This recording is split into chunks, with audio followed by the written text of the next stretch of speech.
Bienvenue sur le podcast de Bonnet et Doyen Conseil. Nous sommes Guillaume Bonnet et Jérémy Doyen, anciens banquiers privés, et nous sommes les fondateurs de notre cabinet de conseil en gestion de patrimoine. Nous souhaitons par le biais de ce podcast vous donner les clés pour gérer votre patrimoine financier et immobilier, obtenir des revenus complémentaires, maîtriser votre fiscalité et anticiper votre transmission. Si ces sujets vous intéressent, alors abonnez-vous. Nous vous souhaitons une très bonne écoute. Et aujourd'hui, nous allons nous intéresser aux grandes différences entre le PACS, le pacte civil de solidarité, et le mariage. Alors pour ça, on va d'abord commencer par une explication de ce qu'est le PACS et ce qu'est le mariage. Pour vous donner la réponse rapidement, le PACS, c'est un contrat entre deux partenaires qui vont décider de s'unir pour pouvoir organiser leur vie commune. Quand on se PACS, il faut avoir conscience que l'on est d'office dans un régime séparatiste. C'est la séparation de biens. C'est-à-dire que vous conservez chacun vos biens comme étant propres. Simplement, vous allez devoir participer aux dépenses de la vie courante.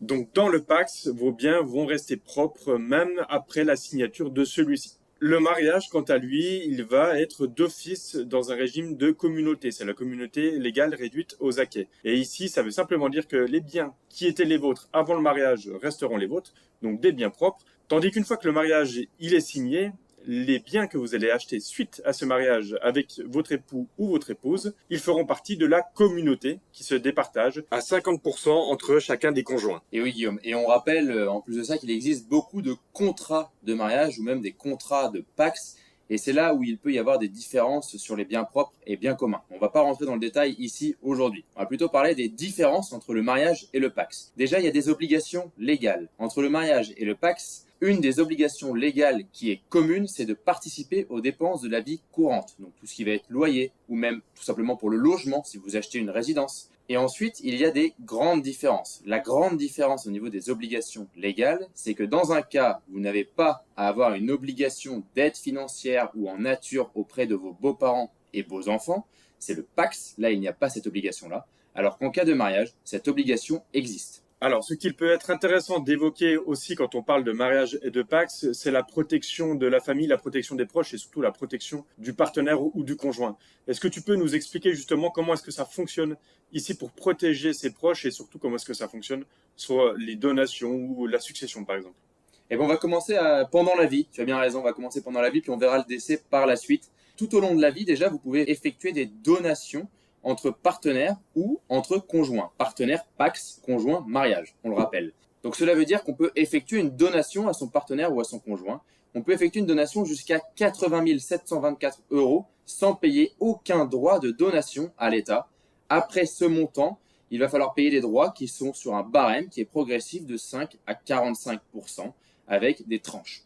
Et maintenant, il va falloir qu'on parle d'imposition. Et déjà, premièrement, l'imposition, elle est commune dans les deux cas, que vous soyez conjoint ou partenaire de PACS, elle est commune, que ce soit pour l'imposition sur la fortune immobilière, mais surtout l'imposition sur le revenu qui concerne tout le monde. Vous allez mettre en commun vos revenus. Il faut savoir que si vous avez des différences importantes au niveau de vos revenus, alors il y aura peut-être une économie fiscale suite au mariage ou suite au PACS. Au contraire, si vous avez des revenus qui sont similaires, il n'y aura pas d'économie fiscale car vous faites déjà partie tous les deux de la même tranche.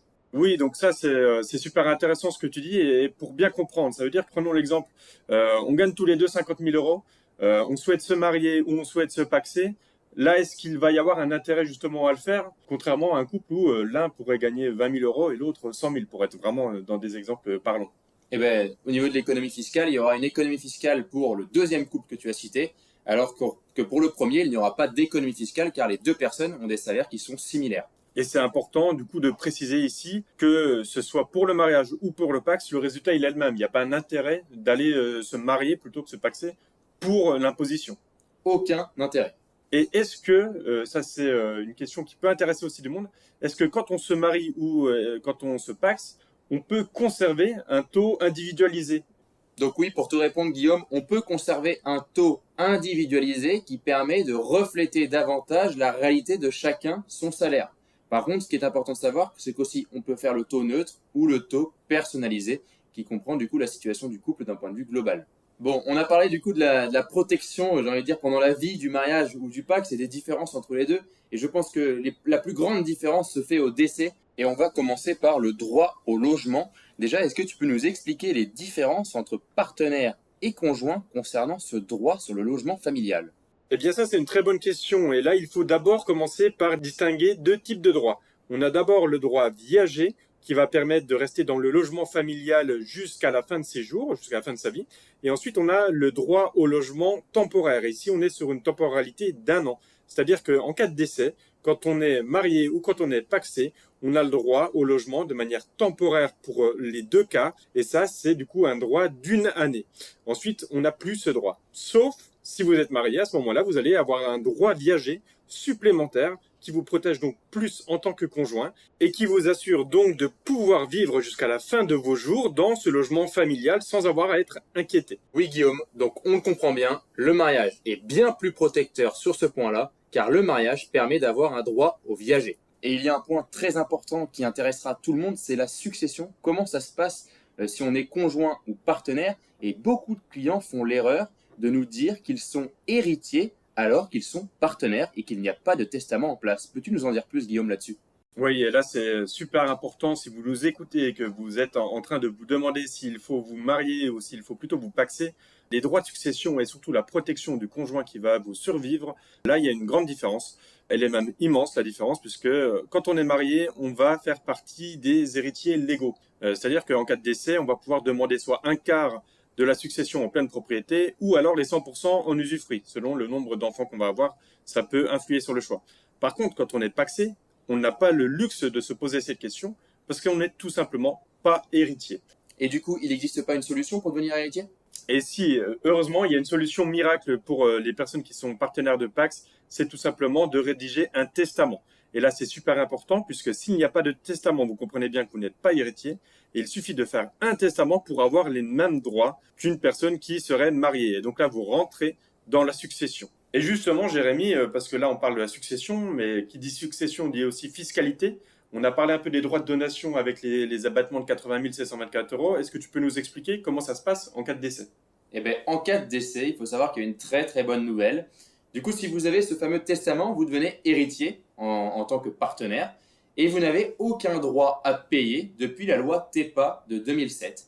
Il faut savoir que c'est le même cas pour les mariés, donc aucun droit à payer sur le patrimoine de votre conjoint ou de votre partenaire avec testament.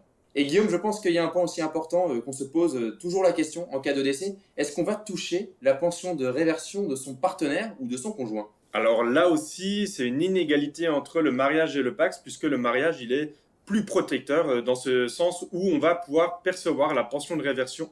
Cette pension de réversion, on ne l'aura pas si on est simplement partenaire de Pacs. Et ici, il me semble important de préciser que cette pension de réversion, elle n'est pas automatique. Ça va dépendre des années de mariage, ça va dépendre d'un cas de divorce, s'il y a eu remariage derrière. Et c'est beaucoup plus compliqué que simplement l'évoquer comme ça, puisqu'on parle de régime de base, on parle de complémentaire, et tout ça, ça doit s'analyser, par exemple, dans un rendez-vous personnalisé. Eh bien, on arrive à la fin de notre podcast et c'est le moment de conclure et de vous rappeler les éléments essentiels qu'on vient d'évoquer ensemble. Donc, les premiers éléments à comprendre, c'est en cours de vie. Déjà, premièrement, si vous voulez effectuer une donation à votre partenaire ou à votre conjoint, vous avez la possibilité de le faire. Et vous pouvez donner jusqu'à 80 724 euros tous les 15 ans sans aucun droit de donation. Après, c'est un barème, pour rappel. Ensuite, il y a l'imposition. L'imposition, elle est commune, que vous soyez partenaire ou conjoint, et cela ne change rien entre des partenaires et des conjoints. Vous allez payer le même montant d'impôt. Ensuite, il est important de rappeler les différences en cas de décès, puisque c'est là aussi où on va avoir des différences importantes. Tout d'abord, ce sujet du testament, puisque si vous êtes marié, vous faites partie des héritiers légaux de la personne qui va décéder, donc de votre conjoint décédé. Par contre, si vous êtes simplement partenaire de Pacs, à ce moment-là, il faut absolument faire un testament pour apparaître dans les légataires. Et donc, une fois que vous êtes héritier, que ce soit par le testament quand on est partenaire de Pacs ou par le mariage quand on est conjoint, alors on n'a aucun droit de succession à payer puisqu'on est exonéré sur ses droits. Rappelons aussi concernant le droit au logement que quand on est marié, on a un droit viager, c'est-à-dire jusqu'à la fin de sa vie, tandis que partenaire de Pacs, on a seulement un droit d'1 an sur le logement familial.